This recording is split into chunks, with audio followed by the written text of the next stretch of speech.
Jadi untuk hari ini adik-adik mahasiswa semuanya, baik dari kelompok saya maupun dari kelompok Pak Nur Harsya, Tabe Ibu Prof, kita akan mengadakan refleksi. Temanya adalah seperti yang kalian lihat di belakang di virtual background saya adalah alat pemersatu bangsa, lambang dan ikon terutama di Sulawesi Selatan. Nanti juga dikaitkan dengan lambang dan ikon yang ada di daerah adik-adik semua ya, masing-masing. Baik, untuk yang pertama, salah satu mentor mungkin dari perwakilan saya dan perwakilan Pak Nur Harsya ini akan memberikan penyajian dulu, gambaran singkat mengenai lambang dan ikon ya yang ada di Sulawesi Selatan. Saya persilahkan.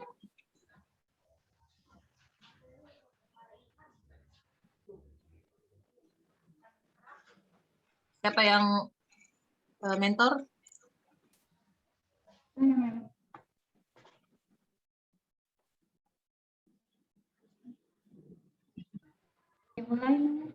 Ya, silakan. Assalamualaikum warahmatullahi wabarakatuh. Selamat sore. Kali ini saya akan memaparkan tentang lambang dan ikon yang terdapat pada Sulawesi Selatan. Next.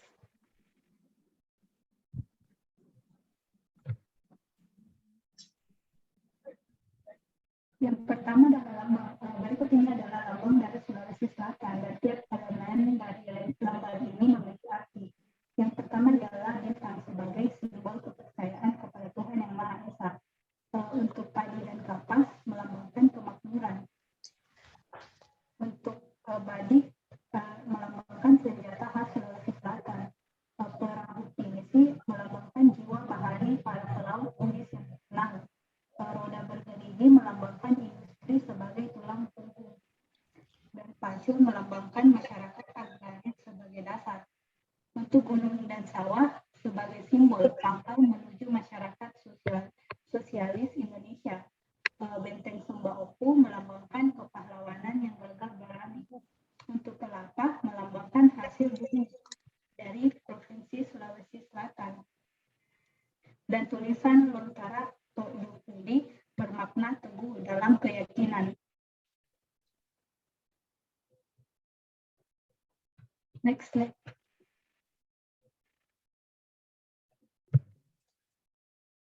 Selanjutnya yaitu ikon yang terdapat di daerah Sulawesi Selatan. Yang pertama yaitu pada daerah Pangkep terdapat ikan bandeng, terdapat jeruk, semen tonasa, sop saudara, kue dange, pegunungan kars,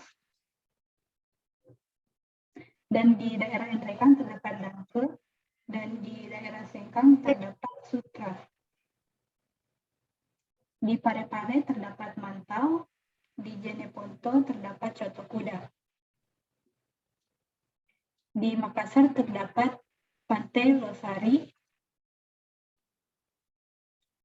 dan juga terdapat Center of Point of Indonesia. Di Takalar terdapat jagung puluh. Di Malino terdapat hutan pinus. Di Palopo terdapat sagu. Di Makassar terdapat patung Sultan Hasanuddin. Rumah adat Toraja yaitu Rumah Tongkonan. Di Entrekan terdapat Gunung Nona. Di Maros terdapat Bantimurung. Di Sopeng terdapat air terjun Datae. Di Sopeng terdapat rumah adat Sao Mario. Di Bulukumba terdapat Tanjung Bira. Di Sopeng terdapat Taman Kalong. Di Malino terdapat Taman Anggrek. Di Malino juga terdapat air terjun Lembana. Terdapat Malino Highland. Di Goa terdapat Museum Bala Lumpua. Di Makassar terdapat Benteng Rotterdam. dan lapangan Karebosi. Di suku Makassar terdapat ikon badik kawali, dan suku Bugis terdapat keris atau tapi. Sekian dari saya, terima kasih. Ya, terima kasih adik mentor. Nah, selanjutnya kita akan memasuki ke sesi kedua, yaitu penyajian dan juga bisa langsung tanya jawab kepada narasumber kita. Namun sebelumnya saya perkenalkan dulu, narasumber kita adalah bernama Profesor Dr. Hajah Kembong Daeng M.Hum. Beliau ini adalah salah satu dosen pada program studi Bahasa dan Sastra Pendidikan dan Sastra Daerah di jurusan Bahasa Indonesia, Fakultas Bahasa dan Sastra Universitas Negeri Makassar. Baru saja beliau menyelesaikan tugasnya menjadi ketua program studi pada Pendidikan Bahasa dan Sastra Daerah, dan beliau sekarang adalah salah satu guru besar yang ada di Universitas Negeri Makassar. Baik, untuk memulai, mungkin Prof saya tampilkan dulu PowerPoint-nya, Prof ya. Ya. Ya.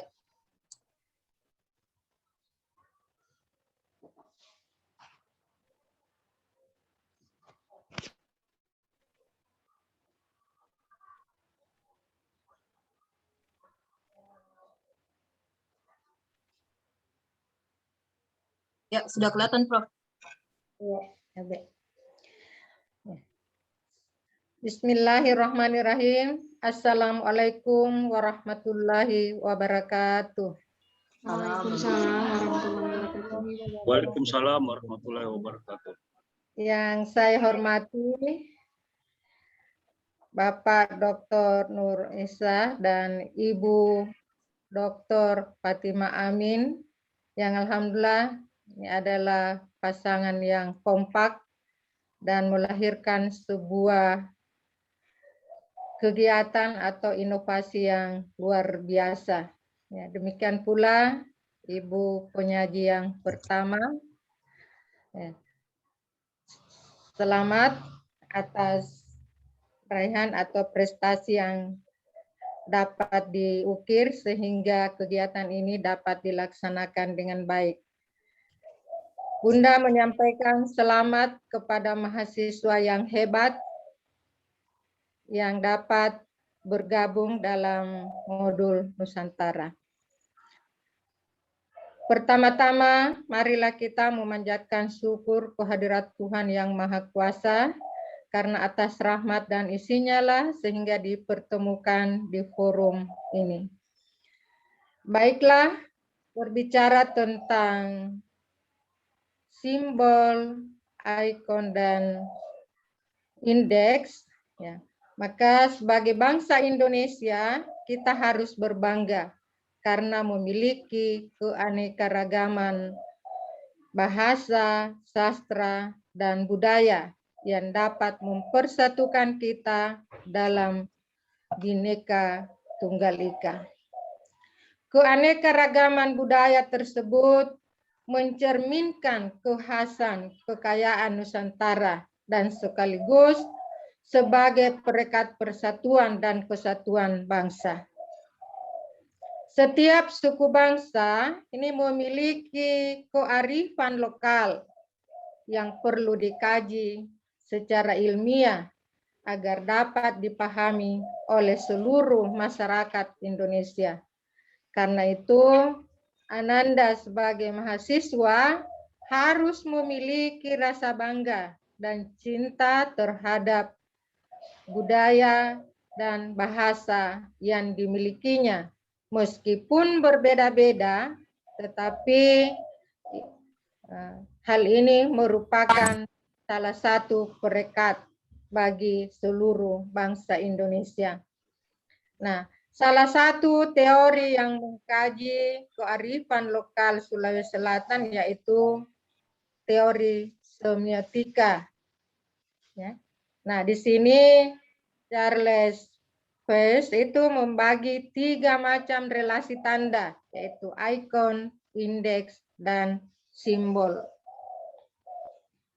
Nah, baiklah, yang pertama kita berbicara tentang simbol. Tadi pemateri sudah memaparkan tentang simbol dan ikon yang ada di Sulawesi Selatan. Bunda yakin bahwa seluruh provinsi yang ada di Indonesia memiliki simbol atau lambang sebagai penciri dari provinsinya masing-masing. Nah, simbol atau lambang itu merupakan tanda atau sebagai tanda yang mengacu pada objek tertentu. Di luar tanda itu sendiri. Hubungan antara simbol sebagai penanda dengan sesuatu yang ditandakan itu sifatnya konvensional. Karena itu, jika dicermati lambang Sulawesi Selatan, ya ini yang pertama, ya mengapa mesti bintang yang di atas? Ya, karena ini menandakan bahwa Sulawesi Selatan memiliki kerukunan beragama. Ya. Setiap agama itu percaya akan adanya Tuhan. Ya. Yang kedua, tentu padi dan kapas ini sebagai lambang kemakmuran.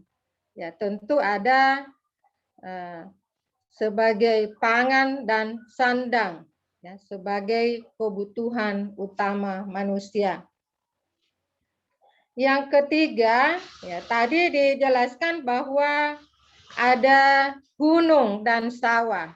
Ya, ini pertanda bahwa Indonesia, Sulawesi Selatan ini dikelilingi oleh gunung dan persawahan yang melambangkan tentang kesuburan tanahnya. Nah, yang berikut ada badi. Nah, saya kira badi ini merupakan lambang kegagahan, ya, dan sekaligus sebagai pertanda kesatria atau keberanian bagi pemuda ataukah kejantanan laki-laki di Sulawesi Selatan. Nah, setiap suku bangsa memiliki corak, corak atau khas alat memiliki corak atau khas alat-alat tradisionalnya. Yang berikut, ya, tentu ini ada perahu. Ya. Kita kenal bahwa masyarakat Sulawesi Selatan itu memiliki jiwa bahari sebagai pelaut. Dan bukan hanya itu, ini tercermin dalam, ya, kelong-kelong Makassar, ya, kelong-kelong Bugis, ya, bahwa masyarakat Sulawesi Selatan itu sebagai pelaut. Ya. Kutantanna sembalaku, kutantam baya-bayaku, tak mina saya, tuali tangga dolangan. Ya. Ya. Kemudian benteng Sembawaku, kita kenal bahwa benteng merupakan pertahanan para pahlawan di Sulawesi Selatan untuk menghalau para penjajah. Ya, ini menandakan bahwa dari dulu, ya, perlu ada benteng sebagai pertahanan agar terhindar dari musuh. Kemudian roda bergerigi dan seterusnya, saya kira ini sudah dijelaskan tadi. Kemudian ada tulisan lontara. Tulisan lontara ini menandakan bahwa orang Sulawesi Selatan itu sebagai ilmuwan. Ya. Karena tidak semua bahasa di dunia itu memiliki aksara. Tetapi masyarakat Sulawesi Selatan memiliki aksara tersendiri yang disebut lontara. Nah, kemudian ada tulisan Todopuli yang berarti bahwa memiliki bermakna teguh pada pendirian, teguh pada keyakinan, ya, dan dapat mempertahankan pendapatnya jika itu dianggap diyakini bahwa apa yang diyakininya itu benar. Ya, itulah makna dari Todopuli. Ya. Kemudian yang kedua, ikon. Jadi ikon, ya, tadi sudah dijelaskan bahwa di Sulawesi Selatan itu memiliki beberapa kabupaten. Jadi ikon hubungan antara tanda dan acuannya dapat berupa hubungan kemiripan. Tanda ya. Pada dasarnya, ikon merupakan tanda yang dapat menggambarkan ciri utama sesuatu, meskipun sesuatu yang lazim disebut sebagai objek tersebut. Nah, apakah objek tersebut betul eksis atau tidak? Mari kita melihat dan mengamati ikon Sulawesi Selatan yang terdapat pada daerah atau kabupaten masing-masing. Alhamdulillah, di Sulawesi Selatan ini setiap daerah memiliki ikon tersendiri. Misalnya, ikan bandeng, Jukuk Bolu, maka ini adalah ikon dari Kabupaten Pangkep, ya, dan seterusnya. Apa maknanya? Berarti bahwa Sulawesi Selatan ini adalah penghasil ikan, penghasil jeruk, ya, industrinya berkembang dan sebagainya. Ya, jadi hampir seluruh kabupaten itu memiliki ikon tersendiri. Ya. Nah, ini yang sering ditanyakan tentang sop, ya, sop saudara. Seharusnya sop saudara, ya. Karena banyak yang mengatakan, wah hebat ini orang Sulawesi Selatan, saudaranya yang di sop. Ya. Padahal sebenarnya ya sop saudara. Nah, ya, jadi bukan berarti sebagai nama ya, jangan dimaknakan bahwa saudaranya yang di sop. Ya. Ya. Kemudian kalau ingin menyebut nama Dangke, ya pasti Dangke ada di Kabupaten Indrekang. Sutra, Sarung Sutra. Nah, Sarung Sutra ya pasti Kabupaten Wajo. Nah, Sarung Sutra juga ini ada indeks ikon dan maknanya. Ada yang disebut balo, ya balo tetong, ada balo, ya, macam-macam balo lipat dalam sutra itu, ya, dan tentu ini memiliki makna tersendiri. Ya, Ananda, ya silakan menanyakan. Jadi yang disebut dengan corak atau balo lipat saja ini kalau dikaji luar biasa. Ya, apa maknanya? Jadi tidak hanya sekedar dipakai, tapi harus dipahami makna yang terkandung dalam balo lipat sabe yang ada di Sengkang. Ya. Contoh kuda, kita tahu kuda, ya mungkin banyak kabupaten yang memiliki kuda, tapi contoh kuda itu ikon dari Kabupaten Jeneponto. Demikian juga yang lainnya ya. Ini harus dipahami. Ya, karena waktu mungkin kita akan lebih banyak berdiskusi. Ya. Selanjutnya, ya, apa itu indeks? Nah, sebuah tanda yang dalam hal corak tandanya tergantung dari adanya sebuah objek. Indeks merupakan tanda yang menunjukkan adanya hubungan ilmiah antara pertanda yang bersifat kausal yang mengacu pada kenyataan. Sebagai contoh, awan yang gelap atau mendung ya dipahami sebagai tanda akan datangnya hujan. Ya. Jadi kalau awan yang gelap, ya pasti orang mengatakan, ya ambil cepat pakaianmu, mau hujan. Ya. Ya. Kemudian bagi ikan laut atau situasi air yang lebih terang karena cahaya itu menandakan daerah itu lebih hangat. Ya, kalau lebih hangat ya tentu asumsinya ya dekat dengan cahaya matahari. Ya, jejak binatang. Nah, ini jejak binatang ini dapat ditelusuri. Ya, dapat bisa dipahami para pemburu sehingga dapat mengenali binatang apa saja yang baru lewat dari tempat tersebut. Nah, kemudian bahasa.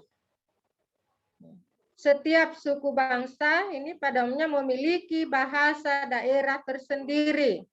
Di Sulawesi Selatan ada bahasa Bugis, bahasa Makassar, dan bahasa Toraja. Ya.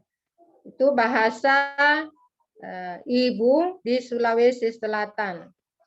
Nah, setiap bahasa memiliki dialek tersendiri. Ya. Kita tahu bahwa bahasa Bugis itu penutur bahasa daerah terbanyak di Sulawesi Selatan. Sehingga ada yang mengelompokkan bahwa ada sekitar 10 dialek dalam bahasa Bugis. Kalau bahasa Makassar itu ada 5 dialek. Nah, bahasa-bahasa daerah ini merupakan indeks bahwa Sulawesi Selatan memiliki bahasa ibu atau bahasa tersendiri yang merupakan kearifan lokal yang dapat digunakan sebagai alat komunikasi dalam keluarga maupun dalam forum yang atau situasi yang tidak resmi. Nah, juga salah satu penanda dalam bahasa yaitu pemakaian kata ganti. Nah, ini harus tahu Ananda yang dari luar Sulawesi Selatan itu harus memahami bagaimana penggunaan kata ganti dalam bahasa Bugis dan bahasa Makassar.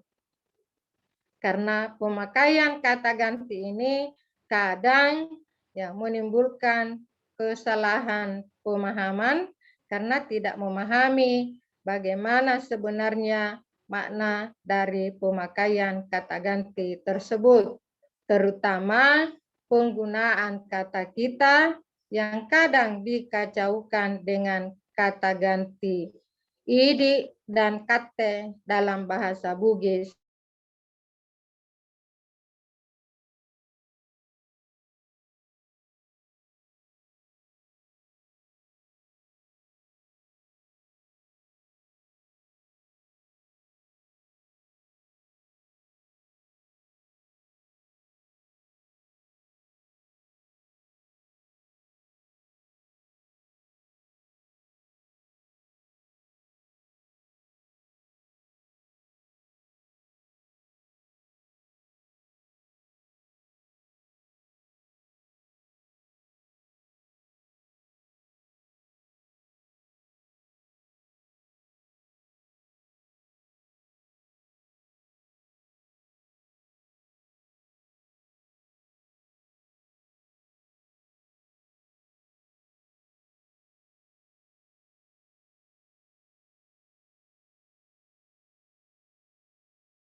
Ya, sepertinya ini Ibu narasumber kita jaringannya terkendala. Jadi sembari juga menunggu Ibu Prof untuk bergabung kembali. Tadi adik-adik sudah melihat ya. Putus kayaknya itu Iya, jaringannya. terputus. Oh. Sudah disampaikan tadi. Kalau memang jaringan internetnya tidak stabil, jadi sudah ini saya sampaikan bahwa beliau akan bergabung lagi. Oh ya, sudah bergabung. Iya, Prof. Ya, Abe. Iya. Tidak didengarkan semua presentasi saya? Sudah, Prof. Iya, itu ya, Prof. Lengkap, Prof. Ya, Tabe. Jadi saya kira demikian. Insya Allah kita akan lebih banyak berbincang pada sesi diskusi. Terima kasih, Nak. Wassalamualaikum warahmatullahi wabarakatuh. Waalaikumsalam warahmatullahi wabarakatuh. Waalaikumsalam warahmatullahi wabarakatuh. Ya, terima kasih Prof. Kembong.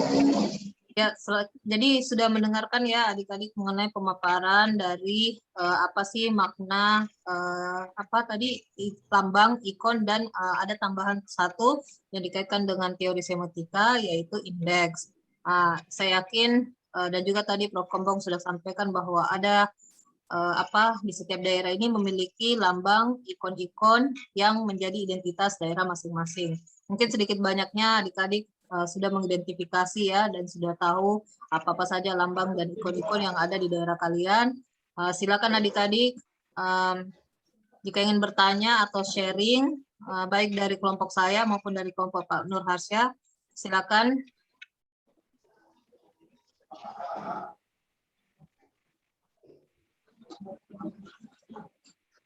Ayo adik-adik, kalau ada pertanyaan, jadi ini kan lambang atau ikon yang kita jadikan tema hari ini adalah sebagai alat untuk mempersatukan keanekaragaman yang ada di Indonesia. Jadi sedikit banyaknya mungkin ada yang sama atau mungkin dan memang banyak yang berbeda ya. Ternyata memiliki makna masing-masing. Mungkin bisa saling sharing adik-adik cerita barangkali ikon atau lambang yang ada di daerahnya.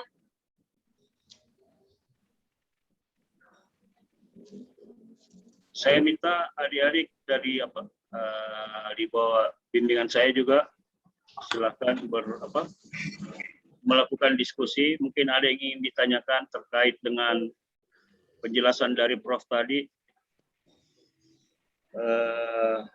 Seperti contohnya itu tadi, saudaranya yang dibuat sop itu bagus sebenarnya itu.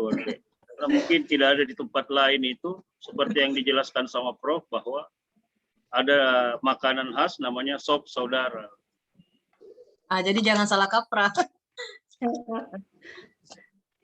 Karena namanya sop saudara, saudaranya yang dibuat sop. Tapi tadi sudah dengar penjelasannya ya, ternyata tidak begitu. Bagaimana tadi penyebutannya, Prof? Sop saudara. Sop saudara. Sop saudara, ya. Sebenarnya memberitahu. Iya. Tapi ini sudah menjadi nama ya.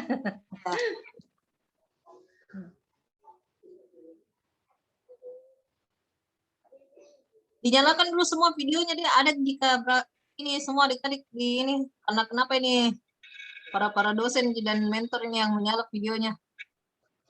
Ayo adik-adik. Videonya menyala dulu semua. Ditampakkan dulu ya.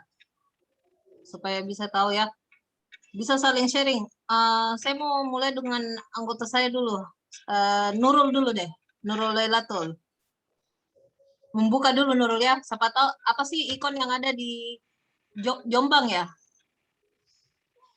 Iya Ibu. Kalau di Jombang itu ikonnya itu Ringin Contong itu titik 0 di Jombang gitu Ibu.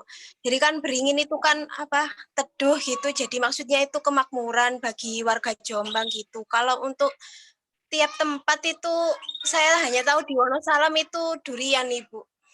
Karena itu penghasil terbesar sih di Jombang dan sering itu setiap bulan saya lupa itu sering diadakan itu festival durian gitu Ibu. Seperti itu. Karena di sana memang banyak ini ya, durian ya, penghasil durian terbesar ya. Di mana tadi daerah apa? Wonosalam Ibu. Wonosalam ya. Oh oke. Wah ini narasumber kita ini terlempar-lempar dari Zoom. Oke terima kasih Nurul. Jadi di Jombang ada itu ya. Mungkin adik-adik yang lain bagaimana ikon-ikon yang ada di daerahnya, silakan. Coba ini anggota saya lagi, Gita Karina. Iya Bu. Di daerah mana Gita lagi? Di daerah Cirebon Bu. Oh ya Cirebon. Ada apa sih di Cirebon? Di Cirebon itu ikonnya ada Gua Sunyaragi yang merupakan cagar budaya juga dan sekarang juga dijadiin tempat wisata. Terus di Cirebon juga terdapat keraton kesultanan sama paling tugu-tugu yang melambangkan masing-masing daerah. Misalkan di Cirebon kan ada daerah Pleret ya Bu ya. Di Pleret kan dominan dengan kerajinan rotan. Nah, di kerajinan rotan itu tuh ada semacam tugu gitu. Tubuhnya tuh bentuk bangku dan terbuat dari rotan, Bu. Wah, oke menarik ya. Gita paham tidak apa artinya itu ada tugu-tugu? Paham maknanya? Gita kurang tahu ya Bu ya, tapi setahu kita mungkin untuk melambangkan ciri khas dari daerah tersebut gitu tuh Bu. Kan di Pleret sendiri kan hampir sepanjang jalan itu banyak kerajinan dari rotan. Nah, jadi dijadikan tugu rotan di daerah tersebut. Ya. Oke. Nah, ini menarik ya. Tapi Prof Kembong. Ya. Ya. Jadi kan ini tadi kita dua mendengar perwakilan dari adik-adik mahasiswa bahwa ada penghasil terbesar misalnya durian di daerah yang tadi ya disebutkan Wonosobong ya. Kalau tidak salah, maaf kalau salah. Kemudian tadi ini di daerah Cirebon ada rotan ya untuk kerajinannya barangkali. Nah, yang seperti itu Prof, misalnya kan penghasil terbesar dikaitkan menjadi ikon. Sebenarnya apa sih makna Prof dengan adanya ikon-ikon ini yang ada di daerah masing-masing? Iya. Terima kasih. Ini mewakili dulu pertanyaan ya. Jadi selanjutnya Adik-adik silakan bertanya. Ya, silakan Prof. Iya, terima kasih. Jadi dengan adanya ikon sebagai misalnya rotan, itu pertanda bahwa di sana adalah penghasil rotan dan sekaligus sebagai penghasil kerajinan yang terbuat dari rotan. Dengan demikian, ya tentu turis ataukah orang yang berkunjung ke daerah itu ya pasti menganggap bahwa di sana adalah penghasil kerajinan rotan yang terbaik ya, sehingga ini juga dapat memberikan motivasi bagi penduduk bahwa rotan merupakan salah satu kearifan lokal yang harus dijaga dan dipelihara agar tetap dapat menghasilkan sesuatu yang dapat bermanfaat bagi kelangsungan hidup. Ya, jadi memang seperti itu, kadang ada sesuatu yang menonjol dari daerah itu sehingga dapat diangkat sebagai ikon yang dapat menjadi penciri atau pembeda dibanding dengan daerah yang lain. Ya, jadi sama tadi di Takalar, mengapa jagung? Padahal daerah lain juga ada yang menghasilkan jagung, tapi dari jagung itulah mereka dikenal ya mungkin karena banyak penjual jagung sehingga jagungnya mungkin dianggap berbeda dengan jagung-jagung di daerah lain. Ya, saya kira demikian. Ya. Oke, adik-adik yang lain silakan bisa sharing lagi. Mungkin dari anak bimbingan saya Bu Fatimah, coba siapa? Fadila atau siapa? Seto, Ulfa, silahkan. Mungkin ada yang mau ditanyakan sama Prof.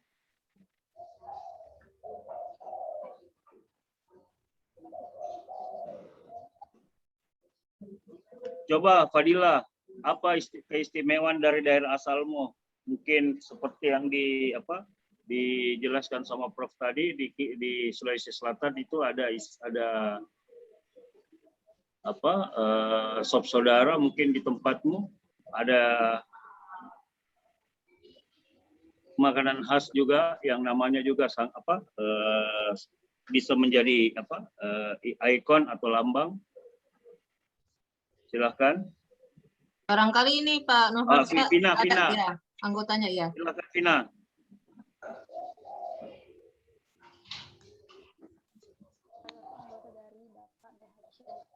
Assalamualaikum warahmatullahi wabarakatuh. Saya Vina Lydia Reskiana, berasal dari Aceh.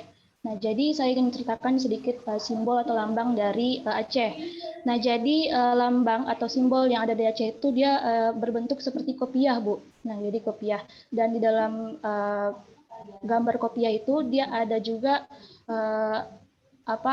ada padi dan kapas, dan ada juga kubah masjid. Dan misalnya ditandai dengan dan ada juga rencong. Nah, rencong itu diartikan kepahlawanan. Jadi pada saat masa penjajahan Belanda itu. Nah, jadi warga Aceh itu menggunakan rencong sebagai salah satu alat dari masa peperangan begitu. Kemudian ada juga kubah masjid itu ditandai dengan kubah masjid itu kerukunan, kemudian ada kitab dan kalam itu ditandai dengan kesejahteraan, kemudian dacin atau alat timbangan, nah itu sebagai keadilan. Kemudian seperti lada, padi, dan kapas itu ditandai sebagai kemakmuran begitu Bu. Jadi kalau misalnya di Aceh itu makanan khasnya adalah seperti namanya ada pliu, kemudian ada juga mie Aceh dan lain sebagainya.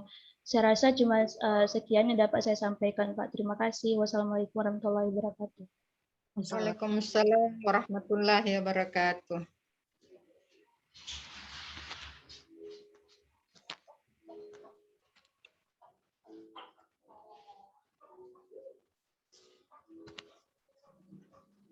Ya, masih Oke, ada. saya kembalikan ke Ibu Fatimah.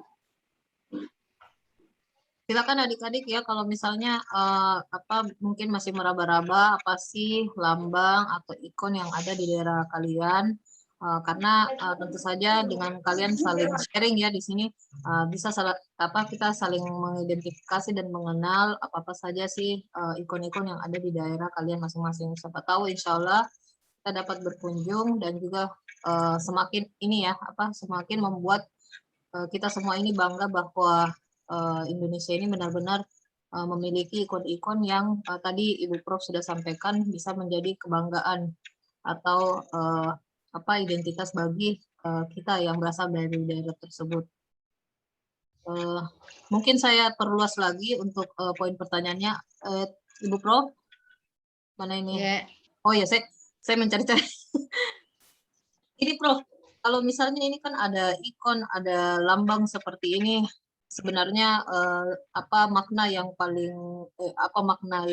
dasarnya atau yang paling mendalam mengenai dengan adanya lambang atau ikon-ikon yang ada di daerah itu, Prof? Misalnya kalau di Sulawesi Selatan sendiri kan kita tadi sudah memperkenalkan ada beberapa ikon, kemudian lambang dari daerah kita. Sebenarnya ini menjadi apa sih fungsinya atau perannya, Prof? Iya, terima kasih. Jadi lambang itu memberikan ciri atau simbol dari daerah masing-masing yang tentu menandakan karakter ya, jati diri masyarakat atau provinsi tersendiri, provinsi tertentu. Misalnya, ya jadi tadi kalau di Aceh itu ada timbangan ya, itu sebagai makna dari keadilan. Kalau di Sulawesi Selatan ada Tok Dopuli. Tok Dopuli itu sebagai lambang sebagai keteguhan pada pendirian, pada keyakinan dan sebagainya. Ya. Kemudian ada tadi rencong. Ya, itu alat tradisional ya. Kalau di Makassar itu ada badi, dan di daerah lain ada keris. Jadi pada dasarnya nilai-nilai pendidikan karakter yang ditampilkan pada lambang itu sudah tercapai ya. Misalnya nilai religius, ya semuanya ada kopiah itu menandakan bahwa di Sulawesi religius. Di Sulawesi Selatan itu ada bintang ya menandakan bahwa keagamaan. Kemudian yang kedua nilai nasionalis ya, inilah yang ada bahwa padi dan kapas itu seluruh masyarakat di Nusantara ini memiliki padi dan kapas ya. Kemudian yang ketiga ya, nilai mandiri ya, mandiri itu dapat dilihat dari ya dopulinya, keteguhannya, keyakinannya dan sebagainya. Kemudian yang keempat, nilai gotong royong ya. Nilai gotong royong, dan yang kelima adalah nilai integritas.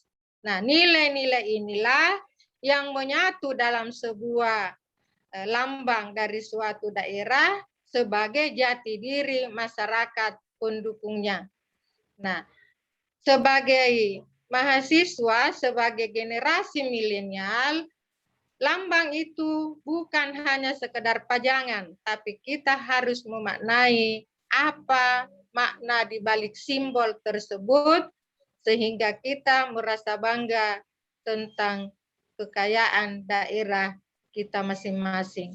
Nah, meskipun setiap daerah memiliki lambang tersendiri, tetapi pada dasarnya itu mengacu pada lambang negara Republik Indonesia yang terbalut dalam kebinekaan. Ya, jadi saya kira inilah yang Ananda perlu pahami, bagaimana sikap kita terhadap budaya yang kita miliki melalui lambang atau ikon yang ditampilkan oleh setiap provinsi untuk menjaga kerukunan beragama dan kesatuan dalam berbangsa dan bernegara. Kira demikian, Ibu. Ya, terima kasih Prof. Jadi ada nilai-nilai yang terkandung ya di dalam ikon atau lambang tersebut. Ini saya lihat ada adik siapa nih? Muhammad Rafiq ya. Silakan, Dek.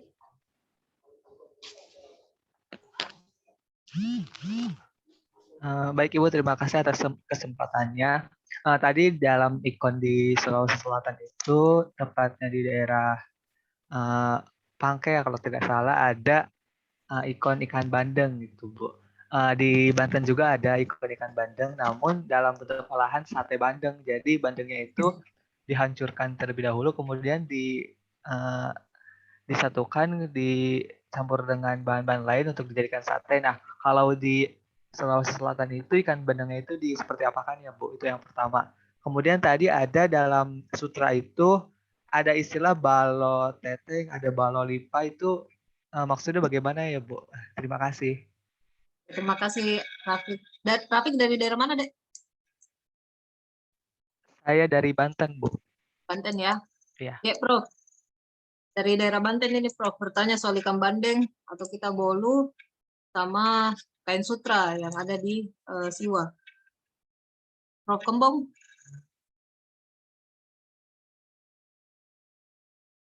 Oke, tidak stabil lagi.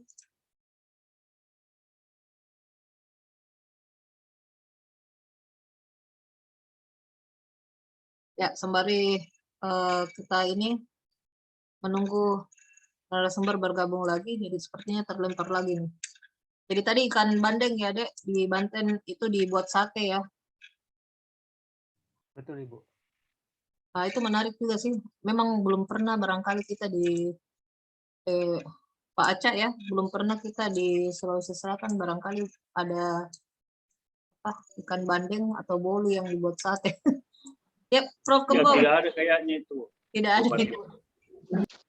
Ya, terima kasih.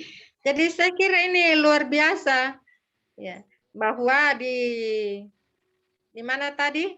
Banten, Prof. Ya, bandeng yang diolah menjadi sate. Nah, kalau di Makassar ini ya bandeng itu hanya dibakar dan disajikan di rumah-rumah makan ya. Dan saya kira dengan adanya kekayaan Nusantara ini ya tentu jika diolah dengan baik maka bandeng ini dapat menjadi sajian yang sangat bervariasi. Dan saya kira mahasiswa ini ya dapat menularkan resep-resep dari daerah masing-masing untuk dapat dibagi ke daerah yang lain sehingga dapat lebih produktif dan inovatif, kemudian menghasilkan makanan yang luar biasa. Karena kita tahu di Sulawesi Selatan ini penghasil bandeng yang luar biasa, tetapi penyajiannya ya hanya belum ada yang kali ditemukan dalam bentuk sate ya. Kalau ya tidak ada. Baru ikan bakar, Prof. Palu mara juga barangkali, Prof ya. Palu mara ya. Jadi itu palu mara, paci, juku langga, ya itu bolu kambu, Prof. Bolu kambu, ya baru bolu kambu, tapi bolu sate ten apa? Ya belum ada bolu sate. Ya, saya kira ini menarik. Nah, jadi Ini saya kira salah satu tugas bagaimana meramu ini sehingga menjadi kekayaan Nusantara dengan berbagai resep dari segi makanan maupun dalam bentuk cerita. Ya, Tadi Prof juga ini apa di grafik bertanya soal apa tadi artinya itu Prof yang di sarung sutra Prof bolu apa lipa Prof ada tadi bertanya apa poinnya itu mengenai apa arti dari sarung sutra Prof yang lipa apa tadi Dek? Balolipa itu. Balolipa Prof. Belum mengerti. Balolipa itu corak sarung. Ya. Jadi corak sarung di Sengkang itu berbagai ragam ya. Ada yang bentuknya berdiri, ada kembang, ada ya curak laba, curak cading, itu semua memiliki makna tersendiri bagi pemakainya. Ya, sehingga ini merupakan kajian yang menarik. Bayangkan, ya. Jadi tidak sembarang penenun itu ya, menghasilkan produksinya, tapi harus beliau memikirkan ya corak-corak yang ada itu. Jadi balok itu dapat berarti corak sarung. Iya. Apa ada ininya ya Prof? Apa pembedanya ya Prof? Bagi siapa ya misalnya kalau di motif atau corak balok itu siapa-siapa saja yang boleh pakai? Iya. Ya, jadi tentu di sini ada untuk orang tua, ada untuk pemuda, ada untuk ibu-ibu, ada untuk gadis dan sebagainya.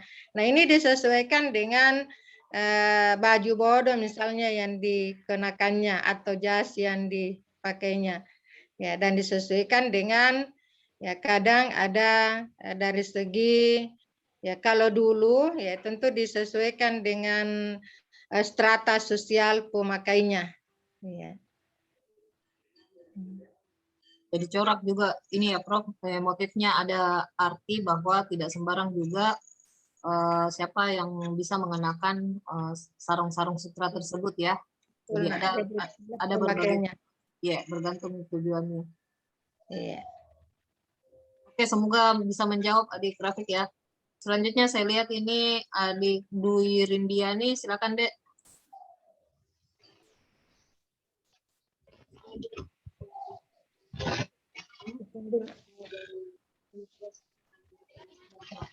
Volume suaranya tidak terlalu bisa dinaikkan.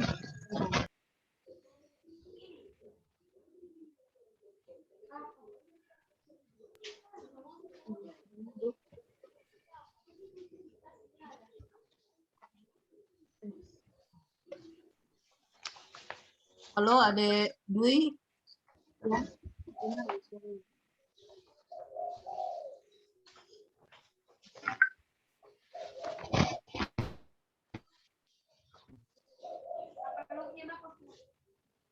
Atau mungkin adik Dwi kalau misalnya audionya ya halo dengar Bu ya sudah kedengaran sekarang ya silakan Dek ya terima kasih atas kesempatannya. Izin bertanya Bu, tadi Ibu menjelaskan tentang dialek yang ada di Makassar dan Bugis. Nah perbedaannya di Bugis itu memiliki 10 dialek dan di Makassar memiliki 5 dialek. Apakah boleh dicontohkan Bu, seperti apa dialeknya supaya kita nih yang dari luar mengetahui dialek-dialek yang ada di Makassar, perbedaannya sama yang di Bugis, supaya kita bisa beradaptasi nantinya saat kita ke sana gitu. Sudah mempunyai bayangan seperti itu Bu. Terima kasih. Ya terima kasih ya, menarik Adik Dwi. Prof Kembang. Aduh, depan lagi barangkali Prof Kembang.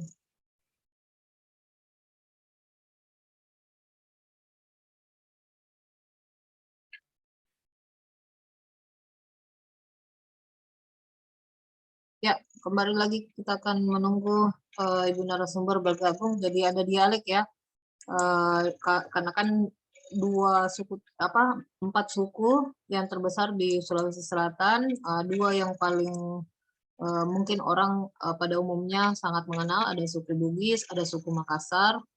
sedikit banyaknya hampir sama, tapi di dalam setiap suku itu memiliki juga bahasa masing-masing, yaitu bahasa Bugis dan bahasa Makassar.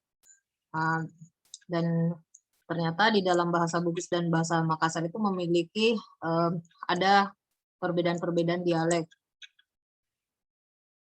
Saya sendiri juga berasal dari salah satu suku Bugis, namun saya pasif, jadi tidak terlalu aktif untuk berbicara Bugis. Jadi untuk menandai perbedaan-perbedaan dialek itu memang ada ininya ya, ada pembedanya.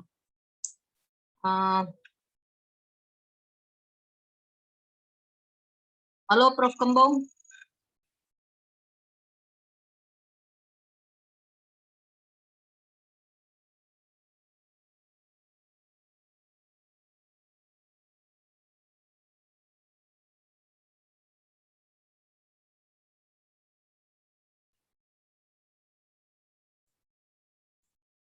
Jadi biasanya juga yang kalau menjadi jargon ya, yang biasa digabungkan di dalam bahasa Indonesia itu adalah gabungan atau saduran dari bahasa Makassar dan bahasa Bugis.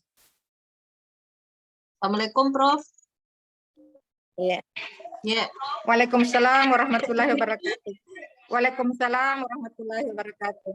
Ya, Ya, Prof. mohon maaf ini. Ya, Ya, baiklah. Tadi ditanyakan mengenai dialek dalam bahasa daerah. Ya. Bahasa Bugis dan bahasa Makassar, Prof. Bugis dan bahasa Makassar. Ya. Ya, jadi perlu diketahui bahwa dialek itu adalah perbedaan tuturan oleh sekelompok masyarakat yang disebabkan oleh perbedaan letak geografis. Ya. Dalam bahasa Bugis, karena penuturnya, ini penutur terbanyak di Sulawesi Selatan, ya, maka ada hasil penelitian yang menunjukkan bahwa ada sekitar 10 dialek. Ya. Antara lain ada disebut dialek Palaka, dialek Ena, dialek Sidendreng, dialek Sawito, dan sebagainya. Ya. Kemudian dalam bahasa Makassar itu ada 5 dialek. Ada dialek Lakiung, dialek Turatea, dialek Bantaeng, dialek Konjo, dan dialek Selayar. Nah, dialek ini ya, kita tahu bahwa pada dasarnya ya, seperti Lakiung dianggap sebagai dialek yang standar dalam bahasa Makassar karena dialek inilah yang digunakan sebagai alat komunikasi pada masa kerajaan Goa. Kemudian dialek Turatea itu dipakai di Kabupaten Jeneponto, dialek Bantaeng di Kabupaten Bantaeng, dialek Konjo di Kabupaten Bulukumba, dan dialek Selayar di Kabupaten Selayar. Nah, selain dialek, ada yang disebut dengan idiolek. Kalau idiolek adalah ciri khas pemakaian bahasa seseorang. Ciri khas pemakaian bahasa seseorang. Nah, itulah sebabnya sehingga tidak ada orang yang seragam dalam pemakaian bahasa. Ya. Karena semua orang memiliki ciri khas tersendiri. Nah, kalau dialek idiolek ini muncul sesekali dalam pembicaraan, ya mungkin menarik. Tapi kalau sering, ini akan mengganggu orang lain. Nah, demikian dalam berbahasa Indonesia, itu dengan mudah dikenal. Kadang bahwa ini orang Makassar, karena menggunakan bahasa Indonesia dialek Makassar, menggunakan bahasa Indonesia dialek Bugis, dan seterusnya. Jika pemakaian bahasa kita masih diwarnai oleh penggunaan idiolek dan dialek, maka yakinlah bahwa kita belum dapat berbahasa Indonesia secara baik dan benar. Ya, tetapi ini harus dipahami. Ya, sebagai pengguna bahasa, ya kita harus tahu bagaimana penggunaannya. Apakah dalam situasi resmi atau situasi tidak resmi. Ya. Oleh karena itu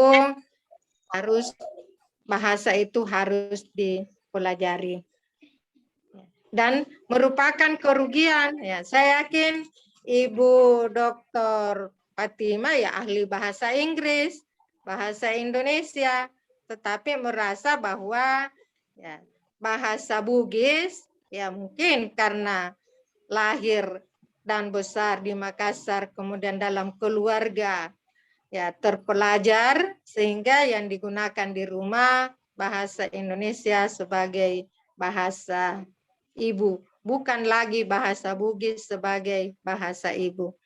Ya, saya kira demikian ya. Untuk itu diharapkan supaya generasi muda ya tetap memiliki rasa cinta dan bangga bahasa daerah. Karena itu ingat slogan kuasai bahasa asing. Ya. Jadi utamakan bahasa Indonesia, lestarikan bahasa daerah dan kuasai bahasa asing. Ya, demikian. Ya, bagus Prof ya. Prof, tapi bisa kasih contoh barangkali Prof supaya adik-adik ini bisa kenal kayak dari bahasa Bugis kah atau bahasa Makassar Prof, kayak apa itu perbedaan dialek-dialeknya Prof. Iya. Jadi dialek itu kalau dalam bahasa lisan itu dapat ditandai dari logat. Kalau ketika berbahasa, ya misalnya berbahasa Indonesia, ya orang Bone itu dengan mudah dikenal. Di mana kita tinggal. Ya, jadi ada iramanya ya Prof.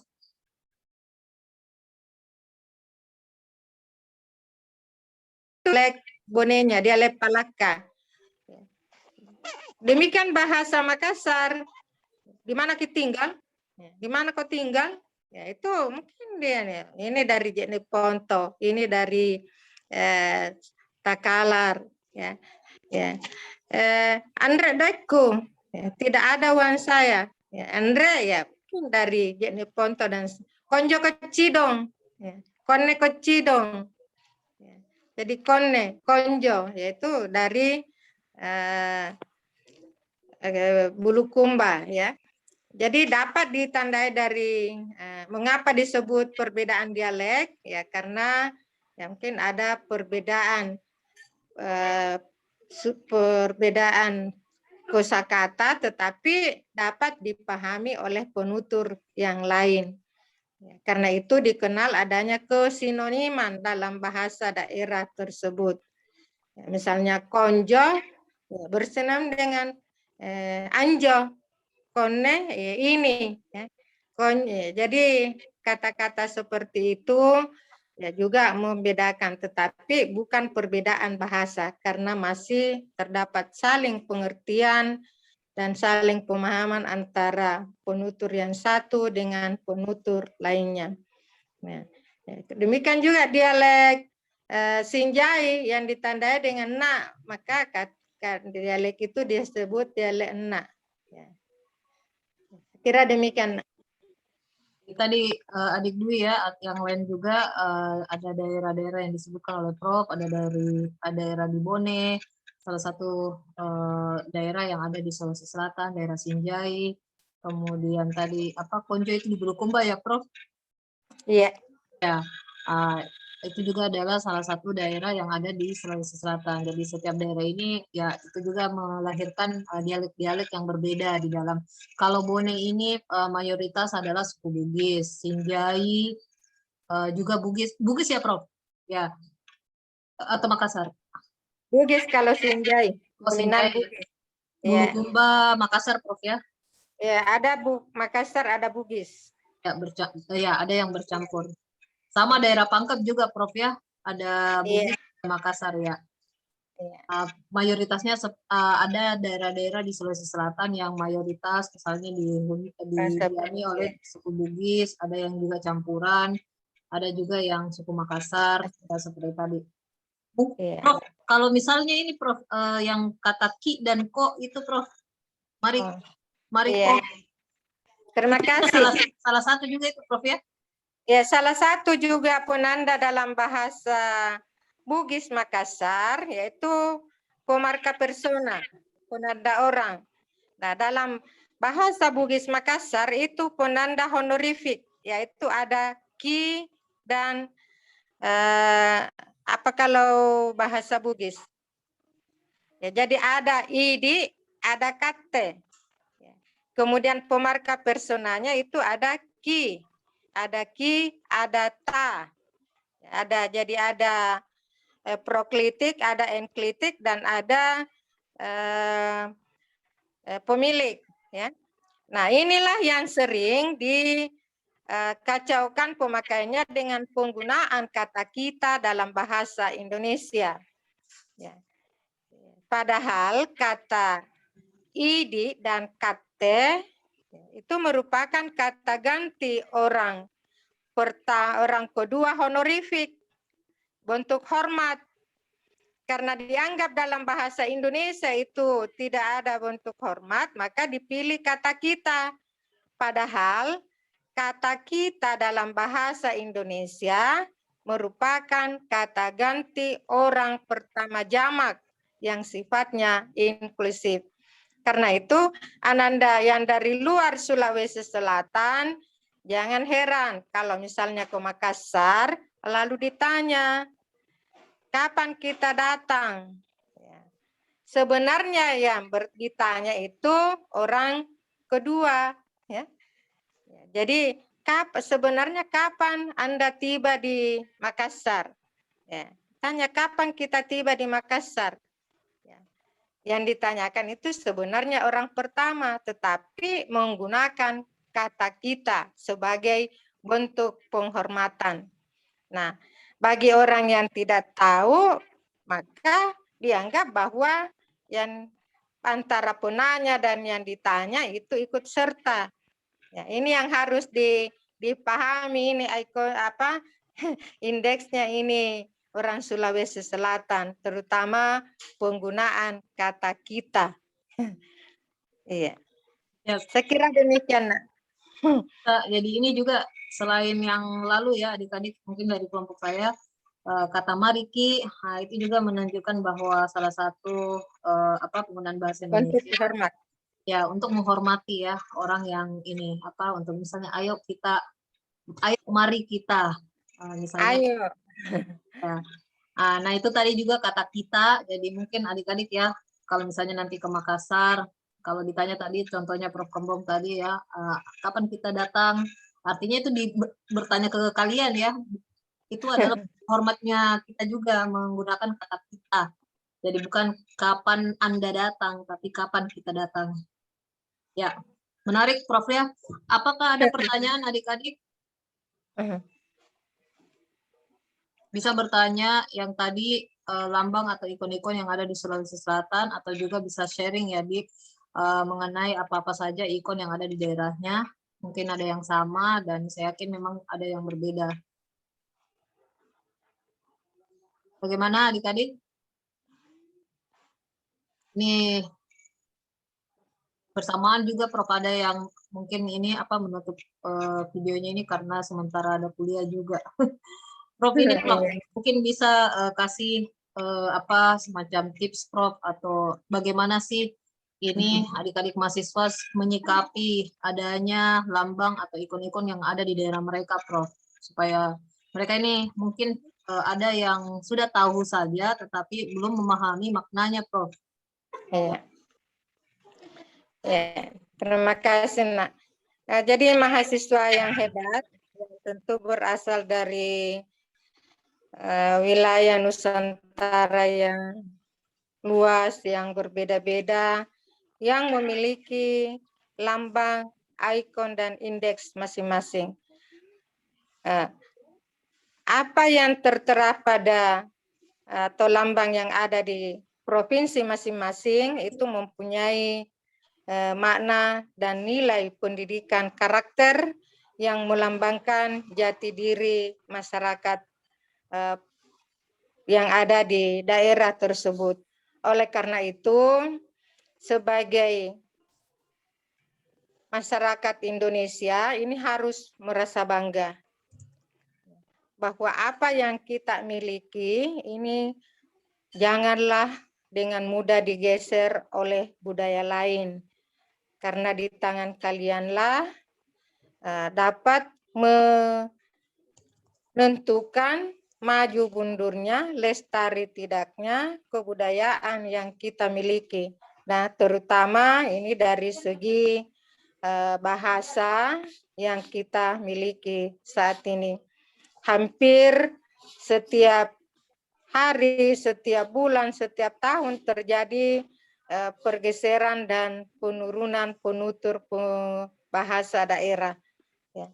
Nah, bahasa daerah merupakan kebanggaan dan kekayaan budaya lokal yang dapat mengangkat derajat ya, antara lain tentu dengan memperkenalkan kearifan lokal yang ada di daerah masing-masing. Nah, dengan kuliah seperti ini ya tentu setiap mahasiswa ya dapat memberikan cerita yang menarik. Jadi lambang atau indeks, ikon dan simbol ini dapat digali juga melalui cerita rakyat, ya, melalui puisi rakyat, ya. Dan saya kira menarik untuk anak mahasiswa yang belajar sastra atau belajar mata kuliah lain yang terintegrasi dalam pembelajaran seperti ini. Ya, jadi dengan ini ya dapat mempertukarkan ya, kearifan lokal yang atau sastra yang mendukung dengan budaya-budaya yang ada di daerah masing-masing. Tetaplah bangga sebagai orang Indonesia yang dapat bersatu dan dipersatukan dalam kalian. Meskipun berbeda-beda, tetapi tetap satu dalam wilayah kesatuan Republik Indonesia. Ya, saya kira demikian yang sempat saya sampaikan. Ya, terima kasih banyak, Prof. Jadi adik-adik ya sudah mendengar tadi tips-tips atau pesan mengenai penggunaan atau alat ikon lambang ini untuk daerah kita masing-masing. Jadi kita berbeda tetap satu jua ya. Ya, terima kasih banyak Prof. Kembong atas waktunya, materinya Prof ya. Sehat-sehat selalu Prof. Amin. Ya, makasih banyak Prof. Ya, terima kasih Prof. Ya, Assalamualaikum warahmatullahi wabarakatuh. Waalaikumsalam warahmatullahi wabarakatuh. Baik adik-adik, kita masuk ke sesi terakhir ya. Jadi ini sudah penutup. Saya harap adik-adik sudah bisa memahami dan sudah bisa mendapatkan ini ya, lebih memperluas lagi pengetahuannya mengenai apa itu lambang atau ikon yang ada di daerah masing-masing. Nah, khusus untuk kelompok saya, nanti daftar presensinya nanti kalian cek saja di Spada. Mungkin paling lambat besok akan di-post ya. Terima kasih Prof. Kami akan menutup pertemuan virtualnya Prof. Ya. Oke, Pak Nur Harsya, ada yang mau disampaikan?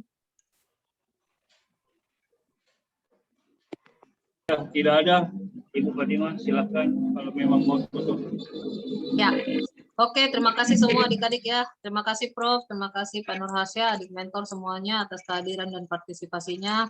Demikian pertemuan virtual kita sore ini. Saya akhiri. Assalamualaikum warahmatullahi wabarakatuh. Waalaikumsalam.